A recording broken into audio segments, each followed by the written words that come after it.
Hello friends, आज हम बात करेंगे क्रोटन की हमारी इस वीडियो में।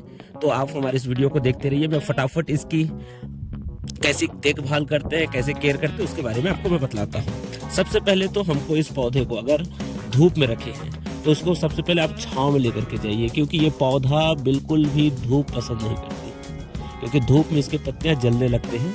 तो ये सेमी इंडोर का पौधा है, सेमी इंडोर का प्लांट है। इसको ऐसे जगह में रखिए जहाँ पर इनडायरेक्ट सनलाइट आती है, या तो विंडो के पास रखिए, विंडो से प्रकाश अंदर आए तो भी चलेगा, उससे इस पौधे की खूबसूरती आप निखर पाएगा।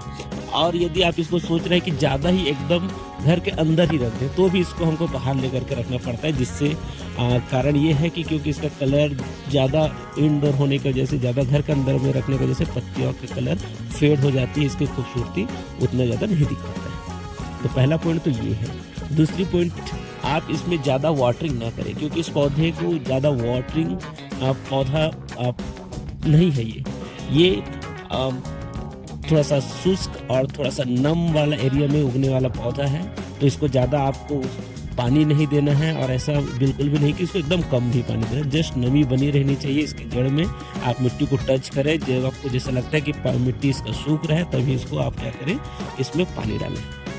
तीसरी पॉइंट ये है कि यदि आप इस पौधे को लगाए हैं और ग्रोथ नहीं हो पा रही है अच्छे से, तो एक बार उसके आसपास को कोड़ाई जरूर करें, क्योंकि गमले में कई बार हम पौधे रखते रहते हैं, तो पौधे रखने की वजह से जो मिट्टी है वो ठोस हो जाती है।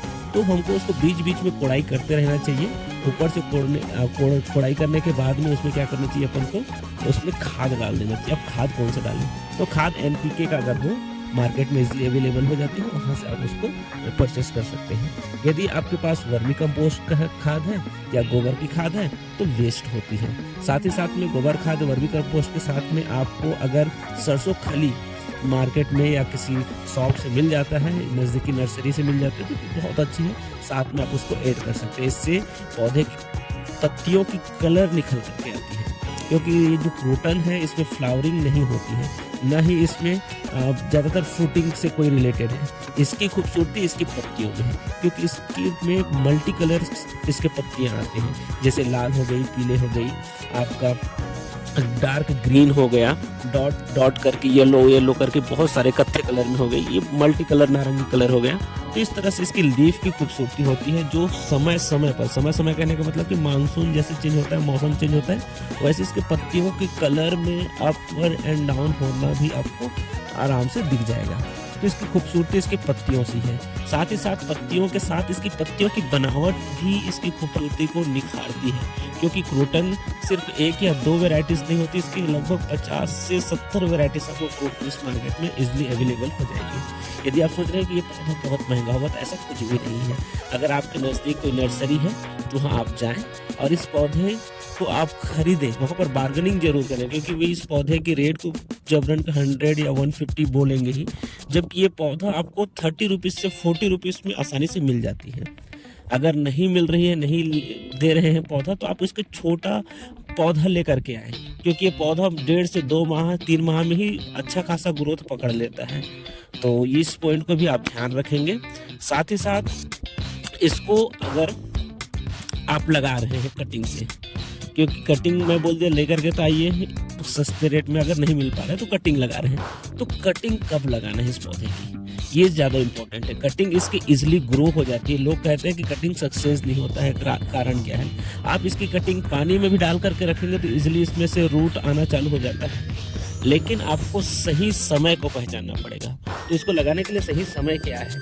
सही समय है इसका आपका, जैसे बरसात स्टार्ट होती है, बरसात स्टार्ट होने के जस्ट 10 या 15 दिन आपको मानसून जैसे आना चालू हो जाता है, उसमें आप कटिंग लगाइए, जिसकी वजह से ह्यूमिडिटी की वजह से इसमें जड़ बहुत जल्दी आ जाती है। आप उसी ड्यूरिंग में आप 2 बार 3 बार इस पर कटिंग लगा सकते हैं। हर 7 दिन में इसका जड़ आराम से निकल जाता है। आप इसका ज़्यादा हार्ड कटिंग ना लें, जस्ट आप इसका सेमी वुड कटिंग लें। सेमी वुड कहने का मतलब कि आप तने से जस्ट ऊपर वाला हिस्सा को आप कटिंग लगाएं, ऊपर से सीधा पत्ती से लेकर के नीचे तक सीधा कट करें, और कट करके 6 इंच लेकर के सीधा लगा दें। और इसको लगाना किस में? कटिंग में बोला पानी में बिल्कुल नहीं करना है। पानी में तो रूट आसानी से आ जाती है, लेकिन आप इसको लगाइए रेत में, क्योंकि रेत सबसे बेस्ट वे होता है, क्योंकि उसमें आसानी से पानी ड्रेनेज हो जाती है, उस पानी रुकता ही नहीं है। तो आप क्या करिए, रेत में लगाइए और रेत को 2-3 बार पहले धो लीजिए। अगर आपके पास या अगर आसपास कोई दुकान है केमिकल वगैरह जहाँ पर बिकते हैं, खाद वगैरह बिकते हैं, तो वहाँ से आप लेकर के आइए फंगीसाइड का। साफ का मार्केट में मिल जाएगा, या बहुत सारे फंगीसाइड आप बोलेंगे तो इजीली आपको दे देंगे। अब उस पानी में क्या करिए, उसी पानी में 1 लीटर या 2 लीटर पानी में मस्त घोल दीजिए थोड़ा सा 1 चम्मच, और उसी पानी को आपकी जो पौधा कटिंग लगा है उसमें डालिए।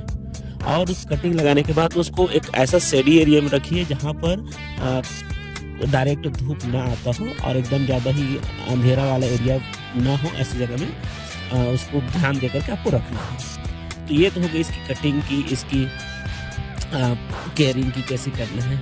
अब इसकी बात आती है, सबसे ज़्यादा शिकायत होती है कि ये पौधा लॉन्ग लेग होता है। लॉन्ग लेग कहने का मतलब कि सीधा एक ब्रांच निकल जाता है और पौधा लंबा हो जाती है और पौधा खूबसूरत नहीं दिखती।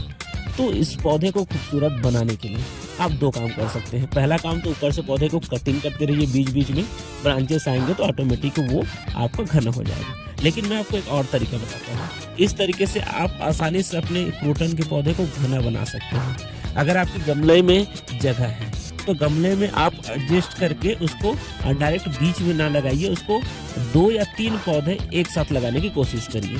छोटा पौधा लीजिए, छोटे पौधे को 30-20 रुपए का जो है उसको गमले में 3 पौधा एक साथ लगा दीजिए। आप 1 महीने में देखेंगे कि आपकी पौधा और की खूबसूरती तो बढ़ेगी और वो कैसे बूसी और एकदम घना दिखेगा। तो इस बात को ध्यान रखिए। और साथ ही साथ में जाते जाते आपको एक और टिप मैं देना चाहूँगा। अगर आप हमारे इस वीडियो को देखते हैं, पसंद करते हैं, तो लाइक सब्सक्राइब जरूर करिए। और एक चीज़ मैं आपको बता दूं कि जब भी कटिंग लगाते हैं मौसम को ध्यान जरूर दीजिए। ये पौधे की उसी मौसम में जब कटिंग लगती है जब एक मौसम से एक वेदर से दूसरे वेदर में वो ट्रांसफ़र होता रहता है। कहने का मतलब कि जैसे कि गर्मी है, गर्मी से बरसात लगने वाली है, तो उसी बीच में इसकी कटिंग बहुत आसानी से लगती है। अभी जैसे कि अभी का समय क्या है, आपका बरसात खत्म होने वाली है और विंटर आने वाली है यहाँ पर। तो इस बीच में अगर इसका कटिंग लगाएंगे तो पौधा आसानी से लगेगा। और इसी तरह से जैसे जैसे विंटर जाने वाली होगी और गर्मी का मौसम आने वाला है, तो उस टाइम में भी आप इसकी आसानी से कटिंग लगा सकते हैं। तो थैंक यू वेरी मच।